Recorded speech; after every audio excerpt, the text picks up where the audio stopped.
Gandang araw po sa ating lahat. For today's video po, magluluto po tayo ng native na manok. Ang ating gagamitin, luya, bawang, sibuyas, pamintang durog, siling haba, green, tapos meron po tayong lemongrass, tanglad, at sayote, asin, dawan ng malunggay, yung manok na native, at betchin. Gagamit din po tayo dyan ng mantika panggisa natin. Ayan po. Sisindihan na po natin ang ating kalan. Yan. Ayun. Silalagyan na rin po natin ang ating kawa. Paglulutuan natin. Hintayin lang mo uminit. Tapos lalagyan na rin po natin yan ng mantika. Ayun.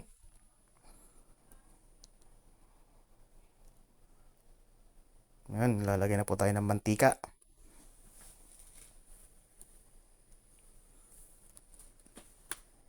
Ayun. Iniikot-ikot pa oh. Para kumalat po ang mantika natin dyan. Kaya ginagawa ko po yon.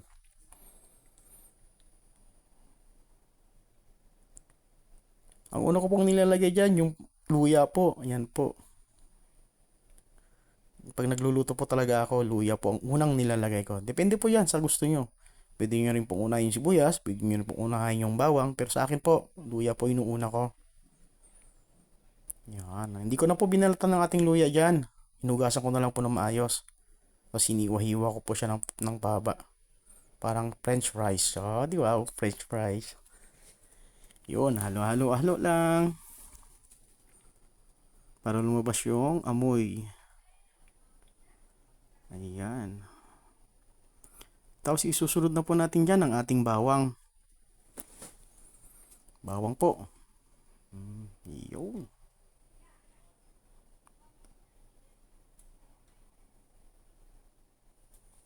Halo ulit.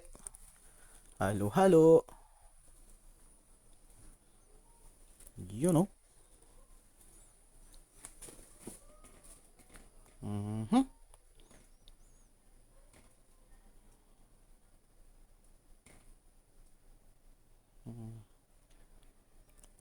Gigisa lang po natin yan. Yan. Ayan, medyo okay na yan. Nilalagay na rin po natin yan kung dyan. Ating sibuyas. Ayan po, saglit lang po yung sibuyas na gigisa. Pag ako po nagluluto, ganun po ginagawa ko. Hindi ko po siya yung lulutuin ng maayos. Okay na sa akin yan, ganyan lang. Lalagay na po natin dyan ang ating manok. Ayan po, hinalo-halo pa.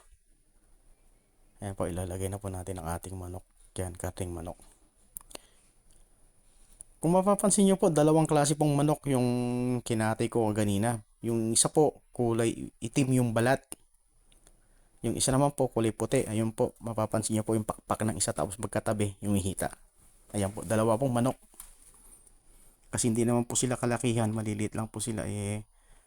Malaking pamilya po kasi kami, kaya ganyan. Bibigyan ko rin po kasi yung utol ko, nakapitbahay ko lang. Ayan, pati pa po, nilagay ko. Wala po akong tinapon dyan, pati yung hisaw, yung balon-balunan, yung ulo, pati po yung palong, nilagay ko rin po. Sayang naman po, alaga ko naman po yung manok na yan, hindi ko pinili kung kani-kanino. Okay, halo-haloin. Gigisa lang po natin to lahat para yung magisa natin na maayos. Tapos bago tayo maglagay ng tubig. Ayan.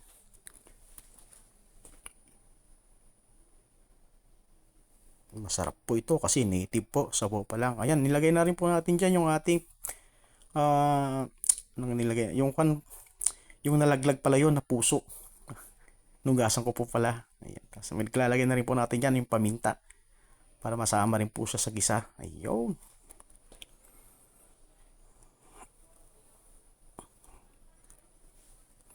Halo-halo. Ayan.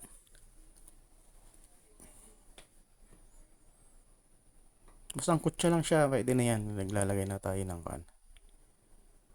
tubig. Tapos yung tanglad. Pati nga po pala yung dugo, nilagay po natin. Yung isang bowl, naglagay po ako ng bigas. Tapos doon ko po nilagay yung dugo. Ayan po, medyo maganda na yung pagkasangkot siya niya.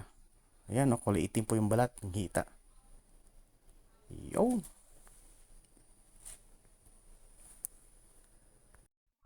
Ayan. Ayun, ginagisa pa ng maayos. Ayan. Po, yung tipo na yun, okay na yan. Yan po, ilalagay na po natin ang lemongrass. Maglalagay lang po tayo ng lagay niya sa gitna. At tatakpan po natin siya ng mga karne ng manok. Ayan. Yun. Yan po, the time na yan, maglalagay na rin po tayo yan ng tubig. Depende rin po sa inyo kung gaano karami yung ilalagay nyo. Depende rin po kung gaano karami yung manok. Tansyahin na lang po natin. Pero yung gamit ko pong kawali, saktong-sakto lang sa sabaw. Yan. Alright. Yan, okay na yan. Magdadagdag na lang tayo mamaya kung sakaling mabawasan pa yan. Kasi po, pakukulon po natin yan. Palalambutin po natin yung manok. Ayan.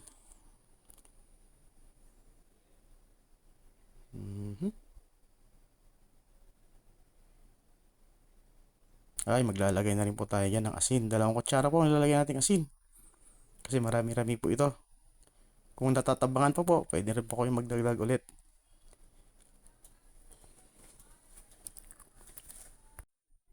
Yun.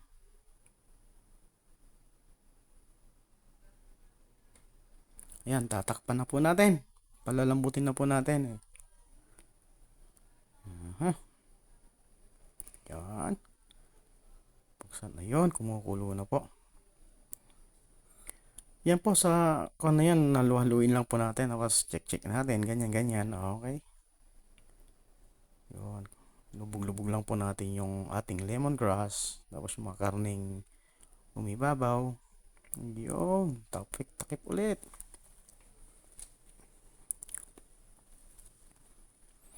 Ayun, ganda ng kulo.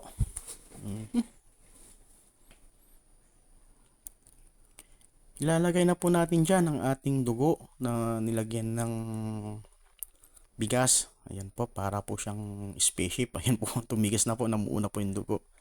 Kasi nilagay po namin sa rep. Ayan po siya. Sayang naman po kung itatapon, kaya nilagay ko na rin po. Ayan. Masarap po yan. Request po ng anak ko yan pag nagkakatay ako ng manok. Sa kanya yan, yung dugo na yan na may bigas. Nilagay na natin agad para po yung bigas maluto po. Hindi po siya mahilaw. Yun. Okay.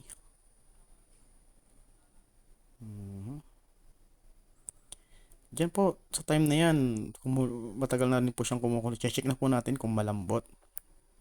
Kung tumagos yung kutsara, ayun, medyo malambot na po siya. Pero pakukulan pa po natin yan. Mas masarap pong kumain pag yung laman ay humihiwalay sa balat, ay sa buto. Ayan. Maganda-ganda ng tignan. Takpan po natin ulit.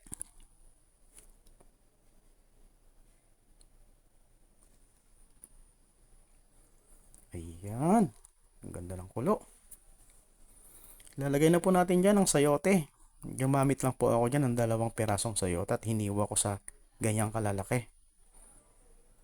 Mas mahal po kasi ang papaya sa amin sa palengke kaysa sa sayote. Ayan po.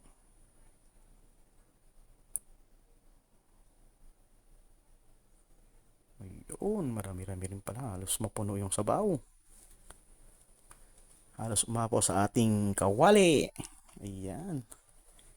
Sabaw sa tag-ulan. Sakto yan. Ayan po. Laki po ng dugo. Namuuna po siya.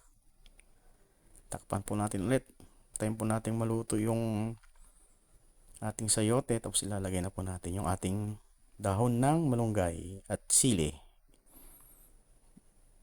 Siling isa na berde. Ayan. Ay, maglalagay po pala tayo mula noon hanggang ngayon. Ajinomoto Bechin. Ayan. Ayan po. Okay. Ayan. Tatakpan po natin ulit. Okay. Buksan na. Ang ganda ng kulo. Oh. Yun. Ayan. Nilagyan muna po natin ang ating nag-iisang sili. At ayun po, malunggay.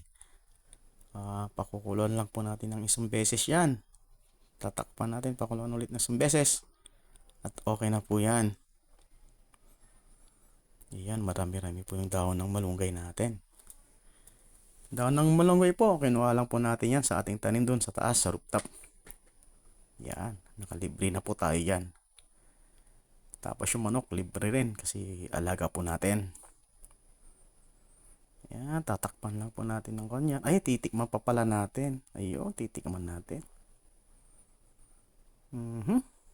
Yun. Sarap niyan.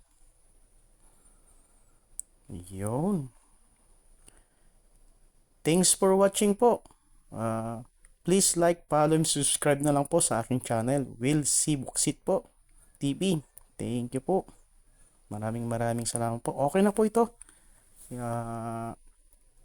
Lalagay na lang po sa serving plate tapos kuhan. Okay na. Thank you po sa panonood. Bye-bye.